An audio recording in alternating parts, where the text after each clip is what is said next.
कि पूरे समाज को देख करके जो दुखों का, परेशानियों का, उलझनों का और व्यवहार जगत में जितनी भी कठिनाइयां हैं उनके आने का जो मूल कारण है वो आपा है।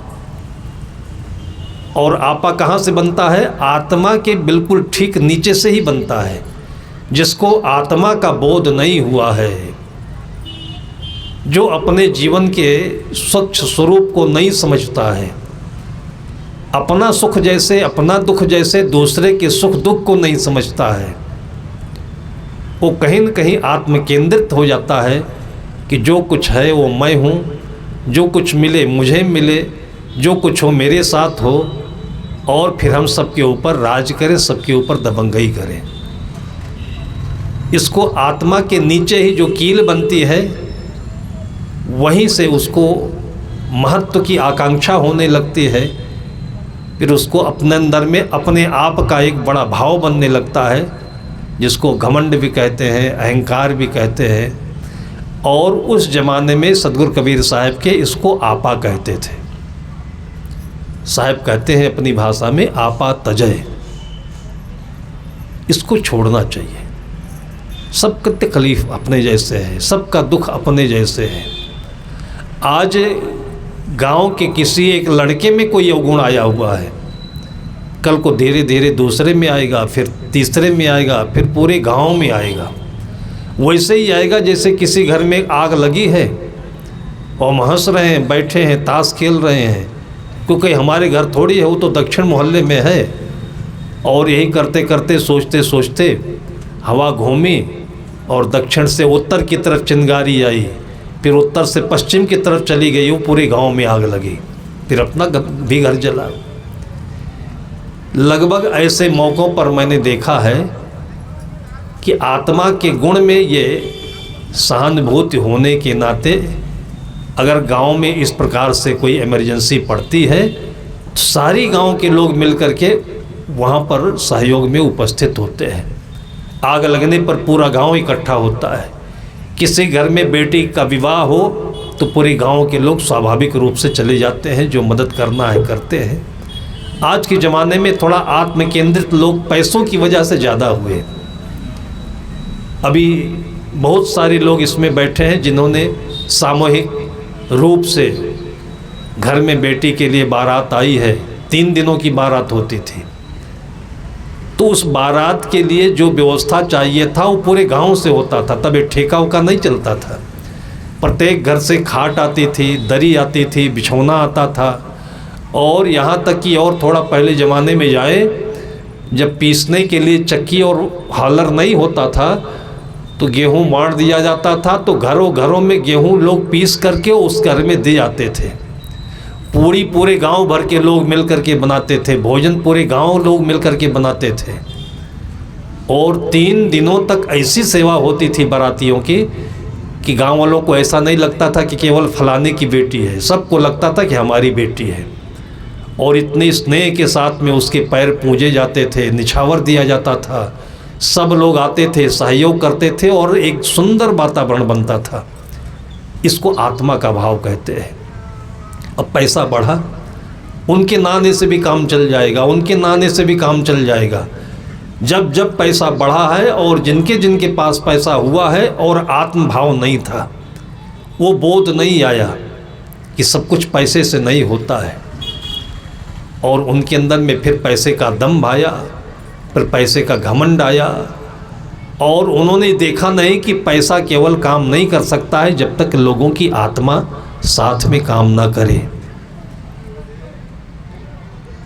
नौकर से काम करा लिया जाता है पैसे के बल पर, लेकिन नौकर जैसे काम करे तो फिर पैसा और काम दोनों बिगड़ता है। नौकर भी अपनी आत्मा से काम करता है कि मेरे मालिक हैं और इनके घर में इमरजेंसी है, विवाह है, किसी को कोई तकलीफ़ है, तो कहीं न कहीं आत्मा का ऐसा गुण है कि वो नौकर भी पैसा भूल करके अपने मालिक के उस असमय में प्रतिकूल परिस्थिति में पूरा साथ देता है। बाद में फिर मालिक का दम्भ भी बिगड़ता है, उसका अहंकार मिटता है कि आज ये मेरा नौकर साथ नहीं दिया होता तो हमारे बेटे की पढ़ाई ये छूट जाती, ये बीमारी सही ढंग से सही नहीं होती, इसका इलाज नहीं हो पाता, तो मालिक के भीतर में उस नौ के प्रति अपने बेटे जैसे भाव बन जाता है। कुछ समझ से ये बातें आती है और कुछ व्यवहार में धीरे धीरे जब आदमी चलता है, झेलता है, करता है, भोगता है, तब धीरे धीरे अनुभव आता है कि जैसे अपने बेटे हैं, जैसे अपने घर के लोग हैं, वैसे बाहर के लोग हैं। इसलिए एक तो व्यवस्था है कि अपने घर में हम कमाते हैं, रखते हैं, खाते हैं, पीते हैं, लेकिन इस संकुचितता को मिटाने के लिए भी हमारे भारतीय परंपरा में कितने पर्व बने हैं। दीपावली आती है, होली आती है, और सभी लोग इतना भोजन बनाते हैं कि उसमें 10-20 लोग, 50 लोग, जिसमें गांव के सभी लोग इकट्ठे होकर के भोजन कर सकें। और अब धीरे धीरे ये संकुचितता बढ़ती गई कि घर में बनाया, खा लिया, और अब तो घरों में नहीं बनता है, पैसा लेकर होटल में चले गए और खा लिया और चले आए। तो जितनी जितनी ये संकुचितता बढ़ती जा रही है, तो अपने अंदर की जो पीड़ा है, जो दर्द है, और ये पीड़ा और दर्द किस लिए होता है? एक गलत तरीके से पैसा कमाने की पीड़ा बनती है। जैसे शरीर में खून खराब कैसे बनता है? अल्लम गल्लम खाने से बनता है, चाट मसाला खाने से बनता है, जो आजकल होटलों में मिलता है उसको खाने से बनता है। क्यों बनता है? कि ये सारी चीज़ें तेजाब बनाने वाली ज़्यादा होती है, एसिडिक जिसे कहते हैं। हमारे शरीर में एक अनुपात है, कुछ क्षारीय तत्व होते हैं, कुछ अम्लीय तत्व होते हैं, दोनों का कॉम्बिनेशन होता है, रेशियो होता है कि जो हम भोजन करते हैं उसमें 75-80% क्षारीय चीज़ें होनी चाहिए, जिसमें फल आता है, साग सब्जियां आती हैं, सलाद आते हैं। 20% केवल मिर्च मसाला अनाज खाना चाहिए। ये जो पुराने चिकित्सक हैं उनका अनुभव है। लेकिन हम लोग जो भोजन में खाते हैं उसमें फल और साग सब्जियां 20% भी नहीं होती है। 80% से ऊपर हम लोग मिर्च मसाले हैं, अनाज खाते हैं, और इसकी वजह से हमारा खून जो होता है ये गाढ़ा बनता है, गंदा होता है, विकारी बनता है, और इसी खून के विकारों की वजह से फिर धीरे धीरे हमारे शरीर में भारीपन आता है, ऐंठन होती है। जितने हमारे जॉइंट्स हैं ये कड़े पड़ जाते हैं तो कहीं गठिया बाई पकड़ता है, ब्लड का सर्कुलेशन बढ़िया नहीं होता है तो सिर भारी रहता है, फिर सिर दर्द होने लगता है। ये तो शारीरिक समस्या हो गई। इसी तरीके से नौकरी कर रहे हैं, अभी आज हमारे पास में पावर है, थानेदार हैं हम, जज हैं हम, और पैसा लेकर के उल्टा कर रहे, सीधा कर रहे हैं। तो पैसा ऐसी चीज़ है कि एक तरफ से आएगा, दूसरी तरफ से निकल जाएगा। लेकिन जो उल्टा सीधा किया हुआ है ये हमारे मन में इसके संस्कार और इसकी गांठें पड़ी रहती हैं। जब भी हम खाली होते हैं, और खाली होंगे कभी न कभी, बीमार पड़ने पर खाली होंगे, शाम के समय बिस्तर पर आएंगे तब खाली होंगे, और ऐसी ऐसी जितनी बातें हैं यादें बन करके दिमाग में सब घूमेंगी।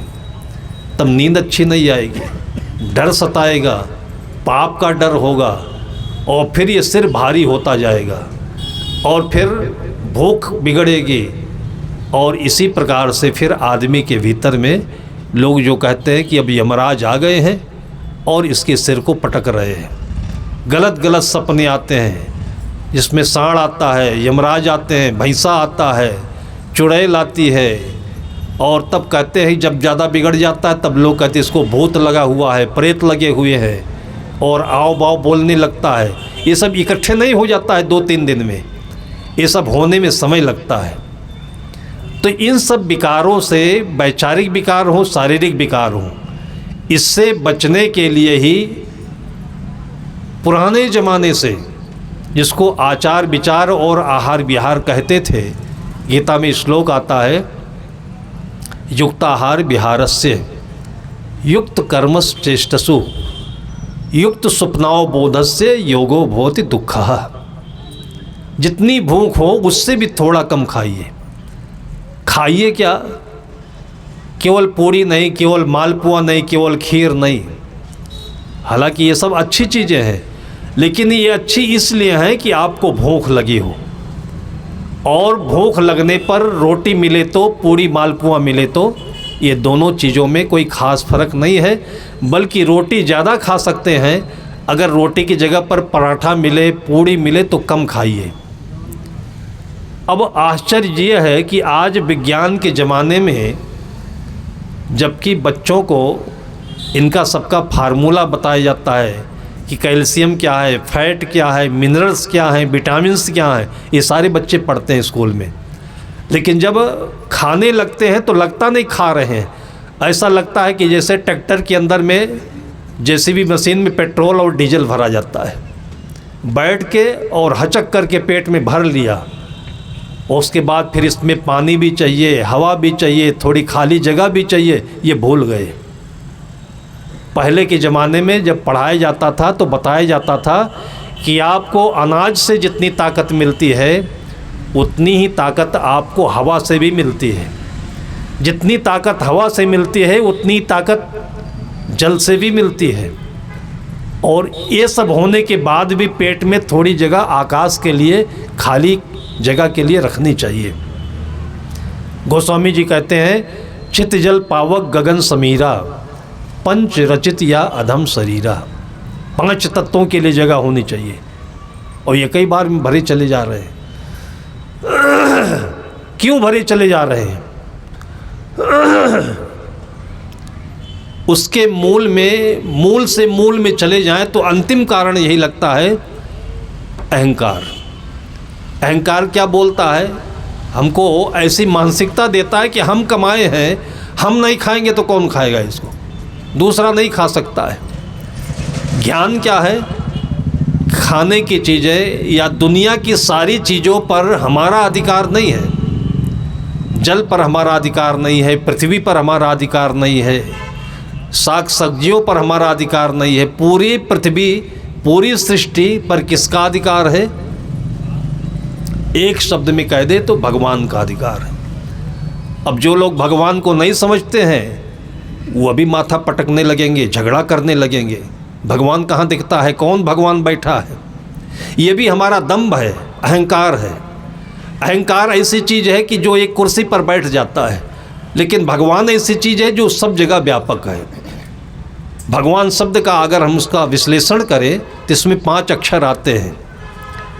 भा आता है, भा के साथ गा है, गा के साथ वा है, वा के साथ आ की मात्रा है, आ है और ना है। ये 5 अक्षर हो गए, और इन सब का एक एक अर्थ होता है। भा मने भूमि, गा मने गगन, वा मने वायु, आ मने अनल, ना मने नीर। 5 तत्वों के इस पूरे संश्लेषण को भगवान कहते हैं। जैसे आपका ये महासमुंद जिला है, अब इस शहर के अंदर हम आ गए, अब किसी से हम पूछें कि महासमुंद बताइए कहाँ है, अब महासमुंद किसी आदमी को कहें तो बनेगा, कि किसी के घर को कहें तो बनेगा, कि सड़क को कहें तो बनेगा, किसे कहें आखिर हम महासमुंद? अगर महासमुंद नाम से ही हम ढूंढने लगे तो महासमुंद में महासमुंद नहीं मिलेगा।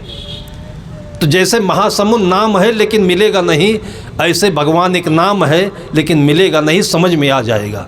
समझ में क्या आ जाएगा? उसको उपनिषदों में कहा गया कि ईशावास्यमिदं सर्वम यत्किंच जगत्याम जगत तेन त्यक्तेन भुंजीथा मा गर्धा कस्वित धनम। जो कुछ भी है ये सब ईश्वर का रूप है। इसमें आपके हित के लिए, जीवन जीने के लिए, खाने के लिए, पहनने के लिए, सुख भोग करने के लिए जितनी आवश्यकता है, नपा तुला लेकर के आप अच्छा जीवन जिए। माँ गृधा कस्वित धनम, लालच पूर्वक नहीं खाएं, लालच पूर्वक संग्रह ना करें, लालच पूर्वक इसको अपना ना माने। कस्वित धनम, ये धन किसी का नहीं होता है। किसका धन है ये? जिंदगी भर यही करते हैं। जो काम एक नासमझ चूहा करता है वो काम हम लोग आदमी होकर के इतना ज्ञान सुनकर जिंदगी भर करते हैं। चूहा क्या करता है? चूहे की ज़िंदगी को आप समझिए। एक चूहे का पेट कितना बड़ा होता है। हम समझते हैं कि एक रोटी में एक चूहा 10 दिन तो खाए पेट भरता रहेगा उसका। अगर इतना करता चूहा तो कोई भी आदमी अपने घर से चूहे को भगाता नहीं, मारता नहीं है। लेकिन चूहे को ऐसी आदत मिल गई है, और कहाँ से मिली है अगर पता लगाएंगे तो भी पता लग जाएगा बड़ी आसानी से, कि एक तो दिन में निकलता नहीं है भाई। दिन में जब बच्चे खाते हैं चूहा भी साथ में खा ले। लोग तोता पाल लेते हैं, कुत्ता पाल लेते हैं, और जीव जंतु पाल लेते हैं, लेकिन लोग कहते हैं कि सबसे प्रेम तो कर सकते हैं लेकिन चूहे से नहीं कर सकते। क्यों नहीं करते? कि इसकी आदत है कि जहाँ रहेगा काटेगा ज़रूर। ये रात में निकलता है और उसके बाद आपके कपड़े काट देगा, आपका सामान काट देगा, कुछ नहीं होगा तो ज़मीन में खोद कर बिल बना देगा, और कहीं अनाज रखा हुआ है तो खाएगा नहीं, काट करके मुंह में भर करके अनाज और इस घर से उस घर पहुंचाएगा। कोई भक्त एक बता रहा था, आश्चर्य की बात लगेगी, देहात में सरसों की खेती उत्तर प्रदेश में अच्छी होती है, तो 3-4 कुंटल एक भखारी में जो अनाज रखने की जगह होती है उसमें 3-4 कुंटल सरसों भर के रख दिया कि बेटे की शादी है, उसमें तेल की आवश्यकता होगी और जब ज़रूरत लगी तब इसको पिरा करके तेल बना लेंगे। अब भखारी थे मिट्टी की, 2-3 साल तक उसने देखा नहीं। जब ज़रूरत आई वहाँ गए तो देखे कि भखारी में सरसों सब का सब ख़त्म हो गया। अब थोड़ा हो 2-4 किलो ख़त्म हो जाए तो लगता है कि किसी ने लेकर के उपयोग में कर लिया होगा। अब इतना भखारी का सरसों गया कहाँ? अब किसी से कहते नहीं बने। धीरे धीरे घर में चर्चा फैली, फिर आस पड़ोस में चर्चा फैली, फिर दीपावली का समय आया, लोग अपने घरों की सफाई करने लगे तो पड़ोस के 2-3 घर वाले बोले कि हमारे घर में सरसों हुआ भी नहीं, खेत में सरसों हुआ नहीं, घर में सरसों आया नहीं, और उनकी कोठरियों में देखा कि सरसों के दाने ही दाने सब बिखरे पड़े हुए हैं। इधर चर्चा है कि सरसों गायब हो गया, उधर चर्चा है कि उनके घरों में कोठरियों में सरसों आ गया है। बाद में जब बातें इकट्ठी हुई तब लोग इसको पता लगाना शुरू किए तो पता लगा इसकी भखारी से ये चूहे लोग सरसों मुंह में लेकर के और पूरी रात इधर से उधर ट्रांसपोर्ट में ट्रांसफ़र करने लगे। जैसे आपके नेशनल हाईवे में रात भर ट्रक चलता है, ऐसे ये चूहे इस घर का सरसों उस घर में, उस घर में, उस घर में पहुंचाते रहे। ईमानदार थे वो, लोगों ने बताया कि भाई आपका घर का सरसों हमारे घर में आए। आप सोच लीजिए कि चूहों ने कितनी मेहनत की होगी, इतना भारी घरकम सरसों। खेत में जाता है ये चूहा तो धान देखिए तो गेहूं देखिए तो रात भर काटता रहता है और खोदता है, बिल बनाता है, उसी में ले जाकर घुसेड़ता है, रखता है, और में खेत की कटाई हो जाती है, पानी भरा जाता है, वो भी मारा जाता है और जो काटा है वो भी चला जाता है। ये काम चूहों का है। काहे को करता है? आज समाज में देखिए तो ऐसा करने वाले आपको बहुत बड़े नेता और अफसर ऐसे मिलेंगे। अभी थोड़े दिन पहले आप लोगों ने सुना होगा कि यहाँ के अच्छे लोग स्विट्ज़रलैंड में ले जाकर के पैसा जमा किया हुआ है। भारत में बैंक नहीं है, भारत में रखने की जगह नहीं है। वजह क्या है कि यहाँ का पैसा लोग बाहर ले जा रहे हैं, लेकिन इनको तृष्णा के कारण से, अहंकार के कारण से, मैं आज जगह मिल गई है, आज मौका मिल गया है तो खूब करके जैसा भी बने पैसा कमाओ। अभी भी आप देखते होंगे 2-4 महीना पहले किसी जगह पर मैंने सुना है कि 300 करोड़ रुपए पकड़े गए हैं। आदमी कहाँ तक गिन पाता, मशीनें थक गई गिनते गिनते। 300 करोड़ रुपए काहे को इकट्ठा किया इतना भाई? तो इस प्रकार के लोग अगर मरकर चूहा बने तो इसमें क्या दिक्कत है? अभी पैसा इधर से उधर करते रहे और जब इनको कोई जगह नहीं मिली, मर करके गए तो चूहा बन करके वो सामान इधर से उधर करते रहते। इसलिए संत महापुरुषों ने कहा कि मनुष्य का जीवन पाने के बाद अगर आत्मा को नहीं समझा, जीवन को सही रूप में नहीं समझा और घमंड आया कि मैं, मेरी ज़मीन, मेरा घर, मेरा पैसा, मेरी नौकरी, तो कहीं कहीं तो इसी ज़िंदगी में सब छूट जाता है। और नहीं तो ये शरीर छूटने के बाद में यही आदत के बस में पड़ करके कोई बंदर बनता है तो दिन भर डालियाँ हिलाता रहता है, कूदता ही रहता है। कोई तृष्णालु बनता है तो चूहा बन करके यही किया करता है किसी को गुस्सा ज़्यादा आता है तो सांप बन गया, बिच्छू बन गया। इनके सबके अंदर में आप अगर मैच करेंगे तो ये सारी चीज़ें सब आदमियों में दिखती हैं, और इनकी सबके स्वभाव आप देखिएगा तो आदमियों में दिखेंगे, आदमियों के स्वभाव इन खानियों में दिखेंगे। इसलिए संत महापुरुषों ने पूरे सृष्टि का अध्ययन किया, इसमें जितने भी जीव हैं चार खानियों की, उनके स्वभाव को देखा, आदमी को देखा, मैच करके बताया कि आज बड़ी मुश्किल से मनुष्य का जीवन मिला है, और ये अहंकार की करने की जगह नहीं है, इसमें कुछ भी अपना नहीं है, इसमें तो केवल कर्म और धर्म अपना है। आज आपको अच्छा घर मिला है तो अच्छे से रहिए, जो आए गए हो उनकी अच्छे से सेवा करिए, जो धन संपत्ति मिला हुआ है बच्चों में, बच्चों से ज़्यादा बढ़े तो बाहर वालों में, या जिनकी आवश्यकता है उनके लिए, ये आप अपना मत मानिए, जिनकी आवश्यकता है ये उनका है। आप इसको उदाहरण से समझ सकते हैं कि जैसे बैंकिंग व्यवस्था है, बैंक में तो करोड़ों रुपए जमा होते हैं, और बैंक का मालिक कौन होता है? बैंक का मालिक अगर मोटी दृष्टि से कहें तो मैनेजर होता है या कैशियर होता है। अगर कैशियर और मैनेजर मालिक मान करके रुपया दबा के रख लिया तो पक्का तीसरे दिन वहाँ से वो सस्पेंड हो जाएगा, नौकरी चली जाएगी उसकी। मैनेजर का मतलब मालिक नहीं होता है, मैनेजर का मतलब प्रबंधक होता है। कैशियर का मतलब केवल उसको रख करके गणना करने का कैशियर का कर्तव्य होता है। मालिक कौन होता है? जिसने जमा किया हुआ है। जिसने जमा किया हुआ है वो भी मालिक नहीं होता है, वो बैंक का मैनेजर है, तो जिसने जमा किया हुआ है वो पैसे का मैनेजर है। मैनेजर का मतलब मैन शब्द से, मन शब्द से मैनेजर शब्द बनता है, मन शब्द से मनुष्य शब्द भी बनता है, और मन शब्द से व्यवस्था शब्द भी बनता है। मन के विशिष्ट अवस्था को व्यवस्था कहते हैं, मन के ज्ञान पूर्ण व्यवस्था अवस्था को व्यवस्था कहते हैं। ये पैसा आपको मिल गया, क्यों मिल गया?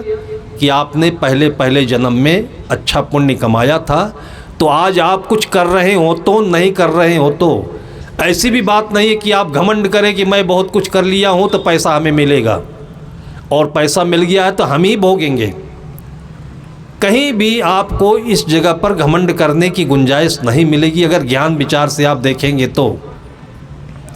सतगुरु कबीर साहब कहते आपा तजय, अगर आप आपा छोड़ते हैं तो आपको दूसरा लाभ क्या होता है कि हरि भजय। हरि भजय का मतलब होता है कि पहले इसकी शुरुआत आप परिवार से करें। परिवार में आपके 2 बच्चे हैं, 3 बच्चे हैं, 4 बच्चे हैं, तो केवल जो पिता है वो अपने को परिवार का मालिक नहीं समझे। आपके घर में जो बेटे बेटियां आई हुई हैं वो भी इसके भागीदार हैं, और आपने कमा के रखा है इसलिए नहीं, आपके बेटे बेटियों का इसमें अंश है, हिस्सा है, इसलिए वो लेने आए हुए हैं, तो इसका मालिक वो भी होते हैं।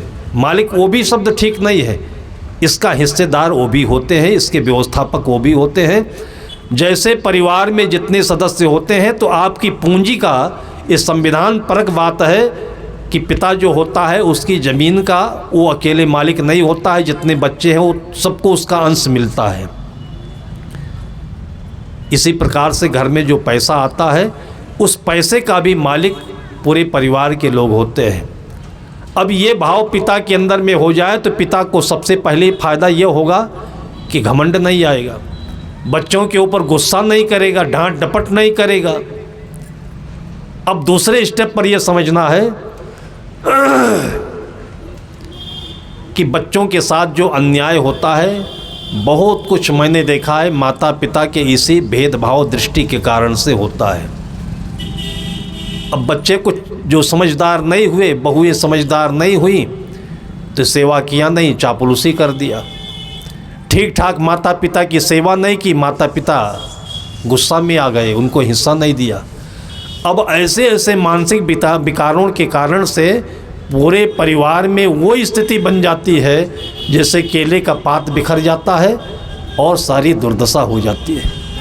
और आखिर में घर में जो उपलब्ध पैसा है, धन है, संपत्ति है, ज़मीन है, इसको कौन ले जाता है? सब ठेलुआ लोग ले जाते हैं। वकील ले जाता है, जज ले जाएगा, थानेदार ले जाएगा, घर फूटे तमाशा लूटे। जो कहावत कहा जाता है कि जो गंवार लोग होते हैं वो घर को आकर के तब लौटते हैं जब घर में फूट पैदा होती है। फूट क्यों पैदा होती है? माता पिता के इसी भेदभाव दृष्टि के कारण से होती है। जब से जन्म ले लिए बच्चे तब से उनका बराबर का हिस्सा है। कोई बुद्धिमान हो तो, नौकरी करे तो, ना करे तो, जैसे भी होगा उसका अंश बराबर होगा।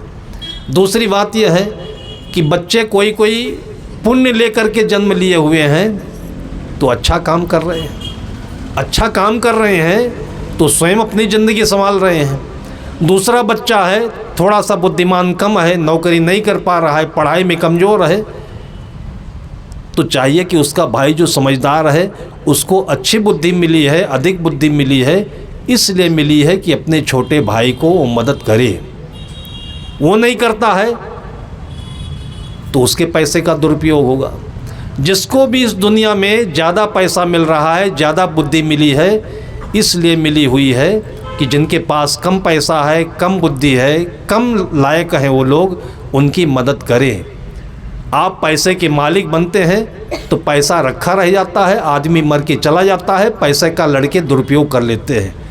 और जिनके पास अच्छी बुद्धि होती है वो पैसे का यथास्थान अच्छा उपयोग करते हैं, बच्चों के लिए भी, और जहाँ ऐसी आवश्यकता हो वहाँ पर भी पैसे का अच्छा उपयोग करते हैं। आप इसको बड़े बड़े घरों में उदाहरण लेकर के देख सकते हैं कि अरबों रुपया कमा करके लोगों ने रखा। जो समझदार लोग हैं, हॉस्पिटल बन रहा है, उनके पास पैसा अधिक है, उसमें दे दिया। मंदिर बन रहा है, धर्मशाला बन रहा है, ऐसे सामाजिक जगहों पर दे दिया, क्योंकि उनको पक्का पता है कि ये पैसा छूट जाएगा, हम चले जाएंगे, ये पैसा हमारा है नहीं, होगा नहीं। इसलिए वो समझदारी दिखाते हैं कि इस पैसे का हमारे जाने के बाद में लोग गलत उपयोग ना करें, इसलिए ऐसा कर देते हैं। वैसा करने से उनके बेटों में जो सद्बुद्धि आती है, उनके बेटों में अपने पिता को ऐसा करते हुए देख करके जो संस्कार आते हैं, उस संस्कारों की वजह से उनके क्रियाकलाप अच्छे बनते हैं और समाज में उनकी यो प्रशंसा होती है कि उससे कई गुना ज़्यादा पैसा फिर और आते रहता है। और इस प्रकार से आप देखिए कि टाटा को ले लीजिए, बिरला को ले लीजिए, रिलायंस को ले लीजिए, इन सभी लोगों ने इतने परिवारों का पालन पोषण किया हुआ है और ऐसे ऐसे सामाजिक धार्मिक कार्यों में पैसा लगाया हुआ है कि आज इतनी पीढ़ी होने के बावजूद इनका पैसा ख़त्म नहीं हो रहा है। इसके पीछे भी धर्म कर्म का कारण होता है। हम लोग ऐसे चिल्लाते रहते हैं कि ये बड़े बड़े पूंजीपति होते हैं, ये सारा दुनिया का पैसा इकट्ठा करके दबाए हुए रखे हुए हैं, लेकिन इनका साधन संयम देखें तो और इनके पैसे को व्यवस्थित ढंग से लगाने का तरीका देखें तो, इनके घरों में जाकर के इनके खाने पीने का तरीका देखें तो, इनकी सरलता देखें, विनम्रता देखें। विशेष करके मारवाड़ी समाज में आप जाइए, आपको बहुत कम लोग मांसाहारी मिलेंगे, आपको बहुत कम लोग वहाँ पर दारू पीने वाले मिलेंगे, लेकिन खाने पीने की व्यवस्था में देखिए तो शुद्ध देसी घी का सामान बनेगा। भोजन भंडारा हो तो, अतिथियों का स्वागत करना हो तो, अभी जो मकर संक्रांति आई हुई है, इनका सबका नियम होता है कि तिल के लड्डू बांटना है, मच्छरदानी बांटनी है, गरीब लोगों को कपड़े बांटना है। धर्म में भी इतने आगे होते हैं कि जहाँ भी संत मिल गए, गरीब मिल गए तो कुछ न कुछ करते ही रहते हैं ये, और जितना करते रहते हैं दूसरी तरफ से आप देखिए उनके घर में, उनके कंपनी में, उनके फैक्ट्री में उतना ही पैसा आता भी रहता है। ये तो एक प्रकार सा चक्र है। जैसे आगे चल रहा है कोई आदमी और आदमी आगे बढ़ेगा नहीं तो पीछे से आदमी को जाके नहीं जगह नहीं मिलेगी। कुएं में पानी निकाला नहीं जाएगा तो ऊपर का पानी गंदा होता रहेगा, नीचे से पानी ऊपर आएगा नहीं। सबसे अच्छा उदाहरण लोगों ने कुएं का बताया है, हमारे ऋषि मुनियों ने, कि जैसे कुएं का पानी बड़े बड़े गंदा हो जाता है और फिर किसी के काम में नहीं आता है, जो उसको खाता है उसका पेट बिगड़ता है, उसका स्वास्थ्य बिगड़ता है। इसी प्रकार से ये पैसे का अपने जीवन में आना अपने मालकियत के लिए, अपने अहंकार के लिए खतरनाक होता है। ये सबकी चीज़ है, लेकिन ऐसा भी नहीं हो सकता है कि भाई इसको हम सड़क पर फेंक दें। आपको इसलिए मिला हुआ है कि पैसे के साथ साथ आपको सद्बुद्धि भी मिले, और सद्बुद्धि कहाँ से मिलेगी? अच्छे लोगों के पास बैठने से मिलेगी। अच्छे लोगों में कौन होते हैं? सज्जन है, कहीं आश्रम है, कहीं संत लोग हैं, कहीं अच्छा कार्यक्रम चल रहा है। ऐसे जगहों पर जब आप जाएंगे, वहाँ पर देखेंगे, और वहाँ पर आप ही थोड़ी जाते हैं, वहाँ पर गरीब लोग भी आते हैं। आप जितने भी धार्मिक स्थल हैं, बद्रीनाथ, केदारनाथ, अमरकंटक, कहीं भी जाएं, तो वहाँ पर जितने बड़े बड़े लोग आते हैं, उसी प्रकार से वहाँ पर छोटे लोग भी आते हैं। छोटे लोग उसको नहीं कह सकते हैं जो पैसे से कमज़ोर हैं। छोटे लोग का मतलब होता है जिनके पास व्यवस्था आप जैसी नहीं है। लेकिन ज्ञान ये कहता है कि वो भी हमारे जैसे ही हैं और हम भी उनके जैसे ही हैं। अभी इसका बिल्कुल ज्वलंत उदाहरण हम लोगों ने राम जन्मभूमि स्तर पर देखा है। जो अंबानी, जिसको हम अनिल अंबानी कहते हैं, Z+ की सुरक्षा है उनके लिए, लेकिन वहाँ पर अकेले अपनी पत्नी और बच्चों के साथ में वो आए थे, और बहुत सारे लोगों के बीच से होकर के गुजरे तो लोगों ने उनको पहचाना भी नहीं होगा। और ऐसे कितने कितने अमिताभ बच्चन आए, शाहरुख खान आए, अरबपति नहीं अरबपति आदमी आए, लेकिन जैसे आप हैं, जैसे और आदमी है, वैसे वो आए। तो वहाँ पर ये भावना सबके अंदर में एक पुण्य प्रबलता के साथ में आई कि हम सब एक जैसे हैं। जो उनके पास पैसा है ये केवल उनकी व्यवस्था के अंतर्गत है, लेकिन ये पैसा सबका है। तो ये सब चीज़ें अपने अंदर में कब आती हैं? जब आत्मा का भाव आता है। कब नहीं आती हैं? जब अहंकार का भाव आता है। अहंकार का भाव कहाँ से पैदा होता है? उसकी शुरुआत है कि जैसे बेटा हुआ घर में, तो मोटी मोटी भाषा में लोग कहते हैं कि आज मैंने बेटा पैदा किया। संस्कृत भाषा में कहते हैं कि आज मुझे पुत्र रत्न की प्राप्ति हुई। बेटा कोई पैदा करता है क्या? जिनके घरों में संतान नहीं होते हैं, अगर पैदा करने से हो तो वहाँ ऐसे कोई परिस्थिति नहीं आनी चाहिए। लेकिन वो बेटे आपके घर का दरवाज़ा खुला था, एक रास्ता पाकर के आपके घर में आ गए, आपकी बेटी बनकर आए, बेटा बनकर के आए, बहू बनकर के आई, और नाते रिश्तेदार बनकर के आए। अब इनके साथ आपको आत्मीय व्यवहार करना चाहिए। जैसी आपकी परिस्थिति है, उस परिस्थिति के अनुसार उनकी सेवा करनी चाहिए और अपने जीवन की रक्षा करनी चाहिए। सद्गुरु कहते हैं, आपा तजय हरि भजय, नख सिख तजय विकार। जब सबको आप बराबर भाव देंगे, भजने का मतलब सबको बराबर आप याद करेंगे, सबका सम्मान करेंगे, तब नख से लेकर सिख तक के आपके अंदर के मन के और तन के विकार दूर हो जाएंगे। जो सबको खिलाकर खाता है वो कम बीमार पड़ता है, नहीं बीमार पड़ता है। जो सबके साथ बैठकर खाता है वो ज़्यादा नहीं खाता है, इसलिए कम बीमार पड़ता है। हमारे भारतीय परंपरा में जो इस प्रकार के एक किंवदंतियाँ बनाई गई हैं, इसमें मुख्य कारण यही था कि जो अकेला खाता है वो पक्का दूसरे दिन अस्पताल जाता है। अकेला क्यों खाता है? कि दूसरा देखेगा तो टोना लग जाएगा, नज़र लग जाएगी। आपके छत्तीसगढ़ में टोना ही बना करके कितने लोगों को पीट दिया गया, घर से निकाल दिया गया। जिनके पास बुद्धि कम है, व्यवस्था कम है, खाने को नहीं मिलता है। सही खाने का हकदार तो वो होते, और हम लोगों ने अपनी बुद्धि की चालाकी से, अपनी दबंगाई से, अपनी प्रतिभा से जो कुछ इकट्ठा कर लिया है, उस पर कुंडली मारकर बैठे हैं और सब कुछ पेट में ले जाकर के हजम कर लेना चाहते हैं। लेकिन जिसने ये सृष्टि बनाई है, अगर हम एक परिवार समझ ले सृष्टि को, तो जैसे पिता के 4 बेटे हैं, तो लगभग माता पिता ये नहीं चाहते कि मेरे चारों बेटों को बराबर हिस्सा नहीं मिले। तो अगर कल्पना कर लीजिए कि सृष्टि में कोई परमात्मा है, तो उसने यही विधान बनाया होगा कि जितने भी इसमें जीव जंतु हैं, आदमी हैं, सबको बराबर हिस्सा मिलना चाहिए। और यही भारतीय संस्कृति कहती है कि चींटी से लेकर के हाथी तक जितने भी प्राणी हैं, मनुष्य के अलावा भी जो 3 खानियाँ हैं, सबका इस पृथ्वी के इस साम्राज्य में बराबर बराबर हिस्सा आता है। इसलिए आप चींटी भी मत मारो, चूहा भी मत मारो, सांप बिच्छी भी मत मारो, आदमी को भी मत मारो, बल्कि जहाँ तक बन सके इनसे बचो और इनको बचाओ। जियो और जीनो दो, ये हमारा धर्म कहता है। लेकिन नहीं समझ में आए तो आदमी इसी में मारपीट भी करता है, चोरी भी करता है, चालाकी भी करता है और उसके बाद भोगता भी है। जीवन में भोग करके कोई समझे तो कई जन्म लग जाएंगे, और संत महात्माओं के पास बैठ करके समझे, ये ज्ञान तो जीवन की शुरुआत में मिलनी चाहिए। जैसे महासमुंद से आपको बेंगलोर जाना है, तो बेंगलोर पहुंचने से पहले आपको ज्ञान मिलना चाहिए। बेंगलोर जाने का रास्ता पता होना चाहिए कि आप घर से निकलने लगे तब पता होना चाहिए। घर से आप निकले, रास्ता पूछे नहीं, और बेंगलोर जाने के बजाय बम्बई पहुंच गए, किराया खर्च हो गया। अब बम्बई में लोगों से बेंगलोर का पता पूछेंगे तो कोई बताएगा क्या? यही बताएगा कि आप जब महासमुंद से निकले थे तभी पता पूछ लिए होते। आज ज़िंदगी नई नई है, बचपन से जीवन जीने का ज्ञान मिल गया होता तो हम बेंगलोर की बजाय बम्बई काहे पहुंचते?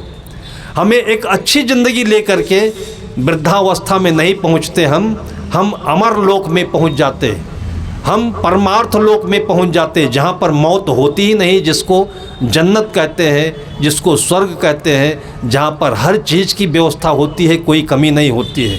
वो कौन सी जगह है? वो मन का साम्राज्य है। मन में जिसके उदार भावना है उसके लिए कभी किसी चीज़ की कमी नहीं पड़ती है। जो जितना देता है, जितना खिलाता है, उतना ही आता है और उतनी उसके लिए व्यवस्था होती जाती है। तो ये तो माता पिता का पुण्य है कि वो अपने भी कमाएं और इसी पुण्य को ज्ञान में बदल करके अपने छोटे छोटे बच्चों को संतों के पास बैठा करके, संतों के पास अन्नप्राशन संस्कार करा करके, संतों के पास ले जा करके गले में माला पहना करके, ये सारी परंपराएं हमारे भारतीय संस्कृति में देखने को मिलती हैं। गांधी जी जब विदेश पढ़ने के लिए जाने लगे, आप लोगों ने सुना होगा, तो उनकी माँ रोने लगी। पढ़ने के लिए जा रहे थे, माँ रोने लगी। तो गांधी जी ने पूछा कि माँ आपको कोई तकलीफ़ हो रही क्या? मैं अच्छे काम के लिए जा रहा हूँ, अपने भविष्य को उज्जवल करने के लिए जा रहा हूँ। तो माँ ने बताया कि बेटा, मैंने सुना है कि जो जाता है विदेश में, इंग्लैंड में, तो कुकर्म में फंस जाता है। उनमें से दो सबसे ख़राब कुकर्म है। एक तो दारू पीना शुरू कर देता है, ड्रिंकिंग बहुत होती है वहाँ। दूसरी शादी कर लेता है। दोनों चीज़ें पहले हो गई थी इनकी। दूसरी बात, गांधी जी को बचपन में ही सदगुरु कबीर साहब की परंपरा, उधर अच्छा प्रचार है जिसको सौराष्ट्र कहते हैं। आप जामनगर जाइए तो जामनगर के आसपास में सदगुरु कबीर साहब की परंपरा के लोग बहुत मिलेंगे, लगभग आश्रम भी बहुत मिलेंगे आपको। तो बचपन में ही गांधी जी के गले में सदगुरु कबीर साहब की परंपरा में किसी संत ने माला पहना दिया हुआ। इन दोनों चीज़ों ने, जो माँ को वचन दिया था गांधी जी ने कि माँ मैं पढ़ने जाता हूँ और आपको वचन देता हूँ कि ये दोनों चीज़ें हमसे गलत नहीं हो पाएंगी।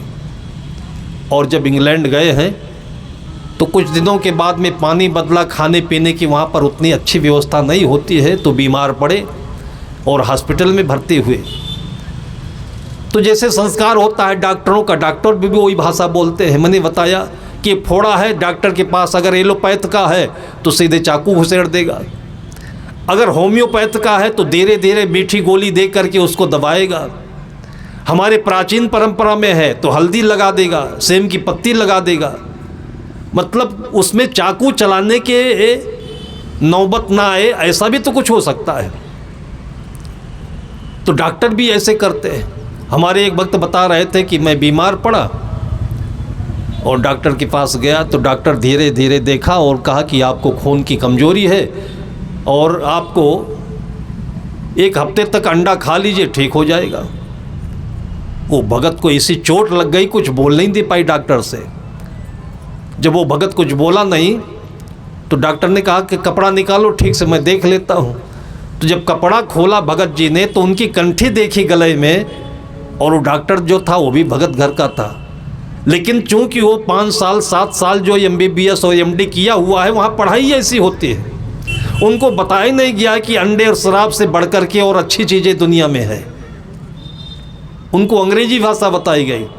जैसे उनके गले में कंठी देखा, तुरंत वो डॉक्टर कान पकड़ करके उठक बैठक लगाने लगा। उसने कहा भगत जी आज बड़ा पाप हुआ हमसे, मैंने बहुत गलत शब्द बोल दिया आपसे, आप किसी महान आत्मा के भक्त हो और आपको मैंने अंडा सुना दिया। हाथ जोड़ करके माफ़ी मांगी। गांधी जी को उस डॉक्टर ने बोला कि अंडा खाओ तो जल्दी ठीक हो जाओगे। अब गांधी जी भी निगुरा होते, निगुरा का मतलब जो गुण विहीन होता है, मतलब ऐसी चीज़ जिसमें उसका गुण निहित नहीं हो। जैसे च्यवनप्राश का डिब्बा आता है। अब च्यवनप्राश का डिब्बा आप लोग केवल आमिर खान के कहने से, किसी अभिनेता के कहने से प्रचार में आपने खरीद लिया, तो केवल उसी में च्यवनप्राश पक्का थोड़ी है कि निकलेगा। उसमें आपको भूसी का बुरादा भी मिल सकता है, उसमें और चीज़ें नकली भी मिल सकती है। उसको निकाल करके देखिए कि असली है कि नहीं है। इसी प्रकार से अगर आपके जीवन में गुरु का ज्ञान नहीं है तो असली नकली की पहचान आप नहीं कर सकते हो।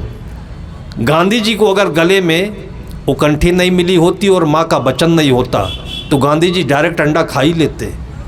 गांधी जी के भीतर में जो ज्ञान था, वो दृष्टि थी, तो उस दृष्टि को लगाया और उन्होंने डॉक्टर से पूछा कि अगर मैं अंडा खाना शुरू कर देता हूँ तो बीमारी ठीक हो जाएगी। तो डॉक्टर ने कहा कि पक्की गारंटी नहीं कि ठीक हो जाएगी, लेकिन मैं बताता हूँ कि अंडा खाने से ताकत आता है। तो उन्होंने कहा गारंटी नहीं तो क्यों बेवकूफ़ बनाते हो, अंडा मैं खा लूँगा तो दोबारा बीमार पड़ूंगा कि नहीं पड़ूंगा, कहें ये तो और गारंटी नहीं है। तब उन्होंने पूछा कि अंडा खाऊंगा तो मरूंगा कि नहीं मरूंगा। कहा मरना तो सबको है, हम भी मरेंगे, डॉक्टर हैं, और तुम भी मरोगे, मरीज हो। जब कहा कि जब उसी को रास्ते पर जाना है तो फिर ऐसा क्यों करना है, अच्छे धर्म से चले, अच्छे काम से चले। ये चीज़ें अगर आपके बच्चों में नहीं हैं तो आपके बच्चों को दिग्दर्शन कौन कराएगा। आप अहंकार पूर्वक कहते हो कि बच्चा मेरा बेटा है, लेकिन आपने अपने बच्चे को दिया क्या चीज़ है? उनको आँख दी कि कान दिया कि पैर दिया कि हाथ दिया कि क्या बनाया आपने वो बच्चे को पाल? लेकिन सारी दुनिया में केवल घमंड करते हो कि बेटा मेरा है, बेटा मेरा है। सद्गुरु कहते हैं कि ये आपा छोड़ दो, ये नहीं कहो कि मेरा है, ये कहो कि ये मेरे घर में मिला हुआ है, ये कहीं से आया हुआ है, हमारे पूर्व जन्म का कोई नाता है, इसको पूरा करने के लिए आया हुआ है। और ये भाव रखोगे तो बच्चे के साथ कभी झगड़ा नहीं होगा, बच्चे के साथ वो विनम्र व्यवहार होगा कि बेटा आपका पूरा सम्मान करेगा, आपको देवी देवता के स्थान पर रखेगा। झगड़े का कारण क्या होता है? अगर बहू सासू को कुछ बोले और सासू बोलना बंद कर दे, गुस्सा में नहीं, प्रेम से, उसका कोई जवाब नहीं दे, 1 दिन 2 दिन 3 दिन के बाद देख लेना कि बहू आकर के सासू के पैर पकड़ेगी और उसके भीतर में इतनी बेचैनी हो जाएगी कि मेरी मम्मी को मैंने क्या कह दिया कि मेरी मम्मी अब उतना नहीं बोलती है, खुश भी रहती है लेकिन कुछ बोलती नहीं। तब हाथ जोड़ करके बोलेगी कि मम्मी मैं बच्ची हूँ, अभी आप बोलोगी नहीं, बताओगी नहीं तो मेरा रास्ता बिगड़ जाएगा। ये आपकी बहू आकर के अपने आप बोलेगी। और जिस सासू में दबंगई होती है, बहुत बोलती है, मिनिस्टर बन करके, डायरेक्टर बन करके, चेयरमैन बन करके, क्योंकि आजकल यही पद ज़्यादा हाईलाइट में आते हैं, तो घरों में रहने वालों को भी बड़ा शौक बना रहता है कि हम तो केवल घर में माँ बनकर रह गई, हम तो घर में केवल गृहिणी और रसोइया बनकर रह गई। क्या गृहिणी होना, रसोइया होना, माँ बनना कोई छोटी बात है क्या? इनका महत्व न समझ पाने के कारण से आज लोगों को केवल पाखंड अच्छा लगता है और घर के काम छोड़ करके, बच्चों की जिम्मेदारी छोड़ करके लोग चेयरमैन बने घूम रहे। अब कोई पढ़ा लिखा है, व्यवस्था है तो करे, लेकिन कहीं भी जा करके ये भूलना नहीं कि तुम माँ भी हो, तुम बहन भी हो, तुम किसी घर की जिम्मेदार भी हो। वो पिता के लिए भी है और माँ के लिए भी है। ये नहीं हो करके केवल आदमी घमंड याद करे तो उस घर में निश्चित है कि टुकड़े टुकड़े होंगे, जैसे शीशे के होते हैं, केले के पात के होते हैं। सद्गुरु कहते हैं आपा तजय हरि भजय, नख सिख तजय विकार। आपने देखा है कितने घरों में, मैंने तो देखा है, शाम के समय जब संध्या आरती होती है, किसकी होती है? गुरु हो तो उनकी होती है, नहीं तो माता पिता की होती है, उनकी याद में होती है। और उसके बाद सभी लोग एक ही जगह बैठ करके और तब भोजन करते हैं। इसमें भोजन ही नहीं मिलता है, इसमें माता पिता भाई बहन का प्रसाद भी मिलता है, प्यार भी मिलता है और ज़िंदगी बहुत अच्छे से फलती फूलती है। जब एक जगह हम बैठेंगे नहीं, किसी के चेहरे के आमने सामने होंगे नहीं, तो एक दूसरे के दिलों में क्या चल रहा है, क्या पा रहा है, क्या खो रहा है, कैसे पता चले। आज माता पिता की इन्हीं गलतियों के कारण से कोटा में इतने अच्छे अच्छे घरों के लोग अपने बेटों को बड़ी बड़ी संपत्ति खर्चा करके भेज रहे हैं, क्या बनाने, डॉक्टर इंजीनियर बनाने। और हर साल आप लोगों को बताऊं, और पता भी होगा कि 25, 30, 40 लड़के आत्महत्या करके मर जाते हैं। क्यों मरते हैं? एक तो खाना ठीक नहीं है, ये वहाँ पहुँच जाते हैं, आप पैसा भेजते रहते हैं और अपने बिजनेस में, नौकरी में, गृहस्थी के चक्कर में डूबे रहते हैं। कभी आप ख्याल करते हैं कि मेरे बेटे को मेरी माँ याद आती है कि नहीं आती है? कभी आपने ख्याल किया कि उसको दुलार प्यार देने वाला कोई वहाँ पर उसका माई बाप है कि नहीं है? माता पिता का स्थान दुनिया के किसी कोने में बच्चा चला जाए, ये कोई ले नहीं सकता है। पैसा नहीं ले सकता है, होटल नहीं ले सकते हैं, चाहे जितनी बड़ी व्यवस्था आप कर दें। और अहंकार नहीं होता तो गरीब घर की माँ कभी अपने बेटे को भूलती नहीं है। गरीब घर की माँ नहीं बताता, ये कुत्ते और जानवर नहीं भूलते हैं। कभी आप लोगों ने ध्यान दिया है, अगर आँखों में ज्ञान का रस हो तो आप देखिए कि दुनिया के किसी भी कीड़े मकोड़े में इतना प्यार तो होता ही है अपने बच्चों के लिए। कबूतर आपके घरों में आकर के बैठते होंगे, कभी ख्याल करना आप, जो बच्चा देता है कबूतर या कबूतर मादा, तो कबूतर नर और मादा मिलकर के उस अंडे को छोड़ते नहीं हैं, 1 सेकंड के लिए भी नहीं छोड़ते हैं।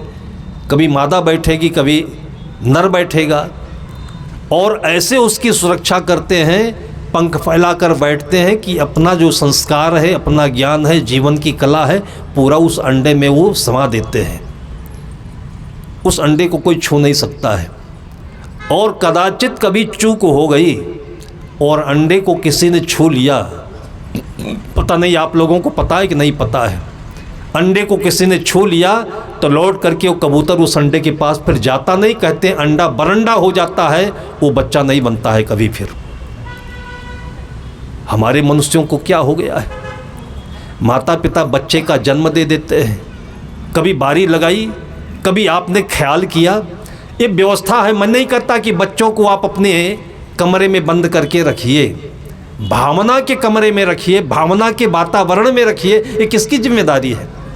हम अनाथ बच्चों को, ऐसे बच्चों को जब हम पढ़ाई वाले बच्चे मिलते हैं, कहीं ट्रेन में मिल गए, कहीं होटल में मिल गए, उनको देख करके, उनके भीतर की निरस्ता को देख करके हम लोगों को दर्द महसूस होता है।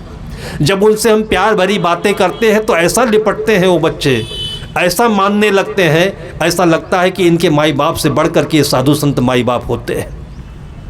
लेकिन उनके माता पिता को तरस क्यों नहीं आती है? केवल पैसे का घमंड है, केवल अपने काम का घमंड है, उसको अपना मालिक समझने लगते हैं। मालिक ना समझ करके अभिभावक समझते तो निश्चित है कि उनके भाव से वो बच्चे दूर नहीं होते। उन बच्चों को कितने लोगों ने छुआ होगा, कितने लोग आकर के बच्चे को मिसगाइड कर रहे होंगे। थोड़ा बैठ करके, यार चले आज होटल में 2 पैग लगा लेते हैं। आपने कभी शाम को पूछा कि बेटे तुमने खाई क्या, तुम आज कहाँ कहाँ पर घूमे हो, तुमने पढ़ाई क्या करी है?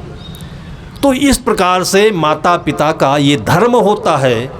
और इसलिए माता पिता को हमारे इस भारतीय परंपरा में, पौराणिक भाषा में ब्रह्मा और विष्णु कहा जाता है, और तीसरा जो देवता होता है उसको महेश शंकर कहा जाता है।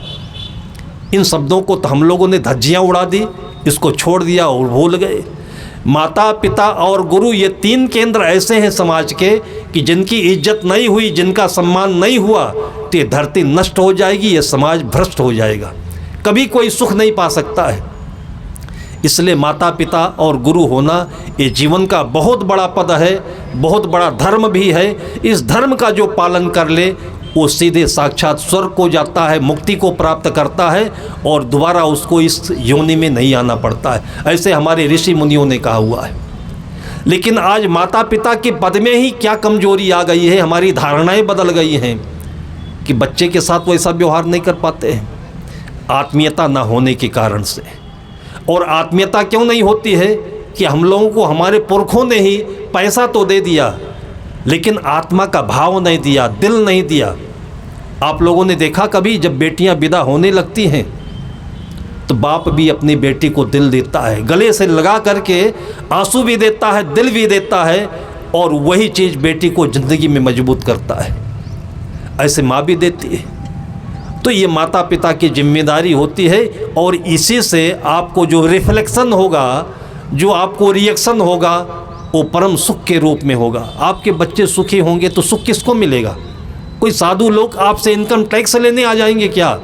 आज इस जिम्मेदारी को आप निभाते हो तो साधु लोग तो एक जगह बैठ करके केवल आपका समाचार सुन रहे होंगे कि आपके बेटे अच्छे मंत्री बन गए, डॉक्टर बन गए, इंजीनियर बन गए, समाज की सेवा कर रहे हैं। कोई ध्रुव बना, कोई प्रहलाद बना, कोई कबीर बना, तो नाम किसका होगा?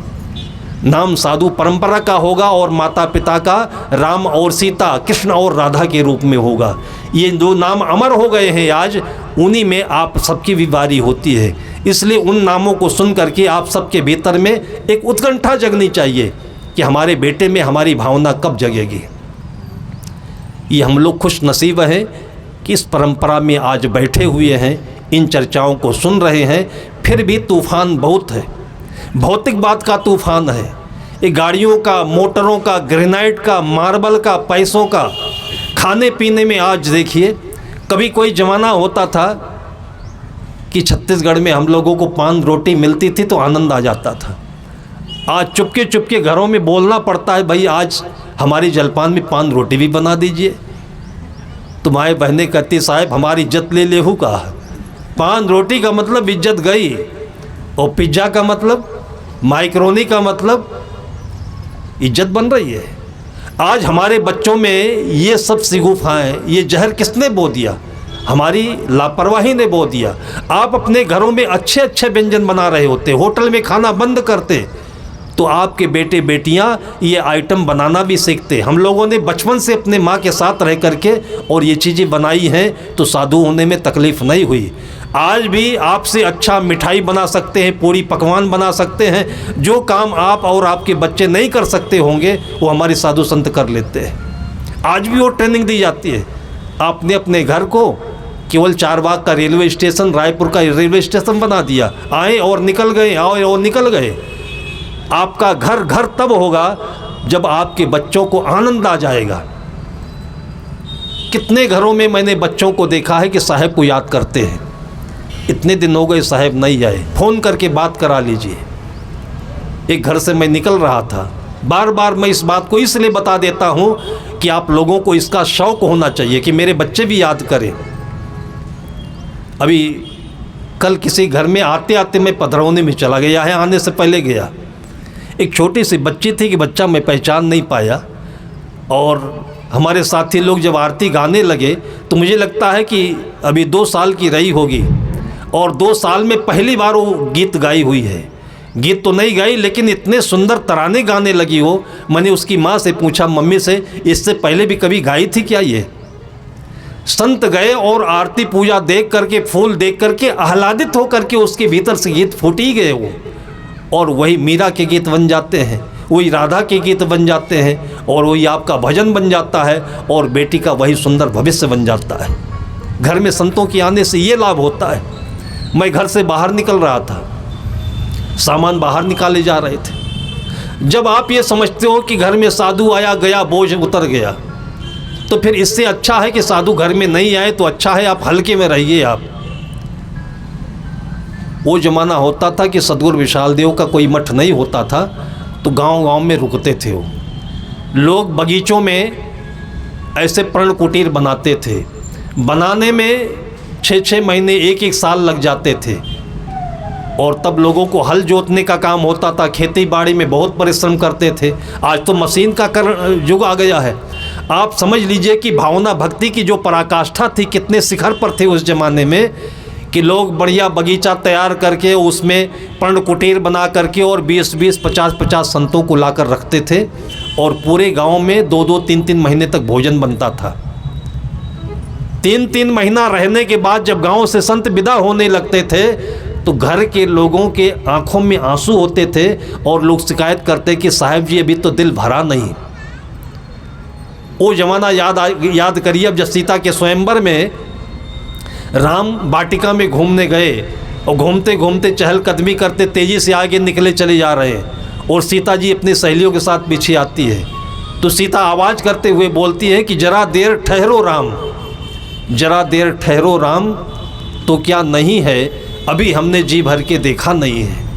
3-3 महीने जिस गांव में 9-9 महीने तक वो रुके हैं सदगुरु विशाल देव, और जिस गांव में रुके हों और चलते समय सबकी आंखों में आंसू कि साहब आप इतनी जल्दी चले जा रहे हो, हमारे घरों में तो अभी ठीक से भोजन भी नहीं बना हुआ है। और आज कार्यक्रम के नाम पर तो कहीं कहीं मैंने देखा है कि 2 दिन का फिक्स होता है और सब कुछ किराए का होता है, और कदाचित हमारी गाड़ी आने में देरी हो गई तो आ करके हमको खड़ा करके वो गद्दा उठा ले जाता है, कहता है महाराज हमारा तो समय पूरा हुआ, आप चाहे गद्दा पर बैठिए चाहे ज़मीन पर बैठिए। आप ऐसे ऐसे कार्यक्रम होने हैं जब, तो हमारे इस ज्ञान का कटोरा कहाँ मिलेगा जिसमें ज्ञान भरा रहेगा, किस आंगन में ज्ञान बरसेगा। ये हम घर से निकल रहे थे, सामान निकाला जा रहा था, जो घर का मुखिया था वो 32 साल का लड़का, उसकी उंगली पकड़े बार बार लड़का इधर से उधर उधर से उधर आए जाए।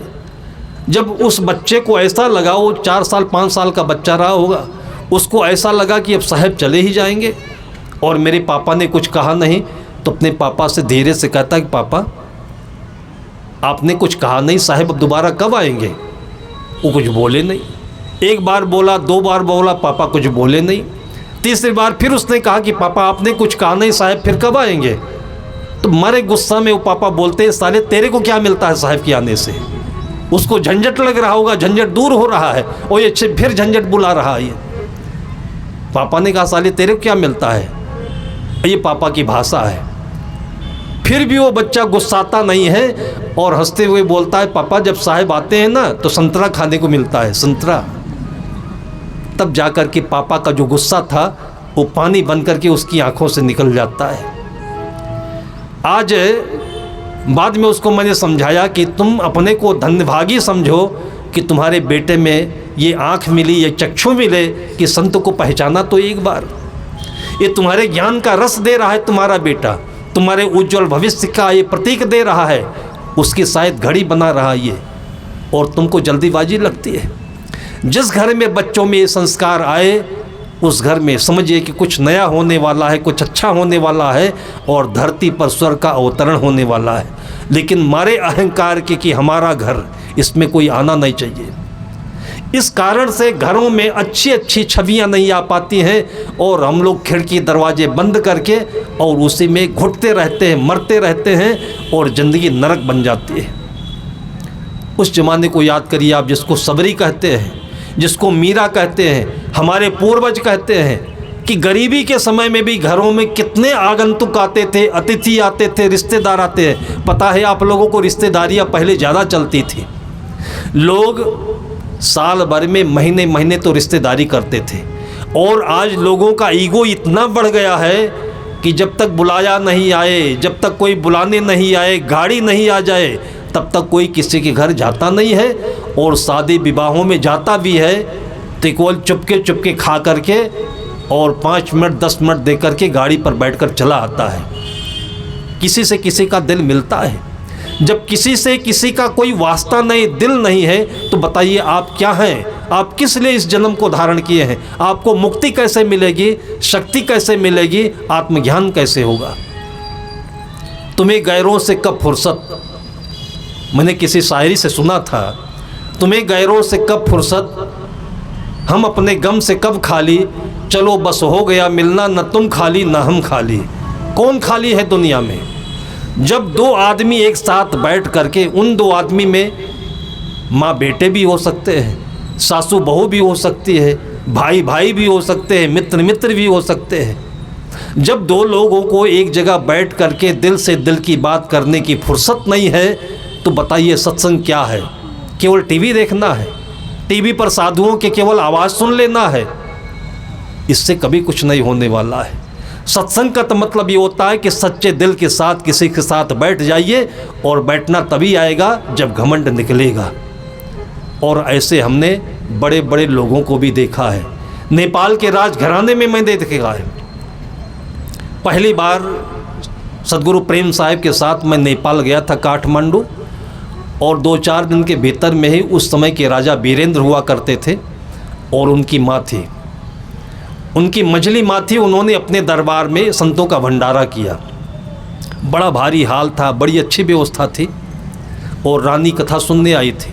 सिक्योरिटी रही, एक तरफ संत बैठे थे, बीच में गुरुदेव जी, उनके ठीक सामने गद्दी पर रानी बैठी हुई थी और वो उस समय विधवा हो गई थी, उनकी उम्र रही होगी 45-50 की। दूसरी तरफ संत लोग, हम लोग बैठे थे।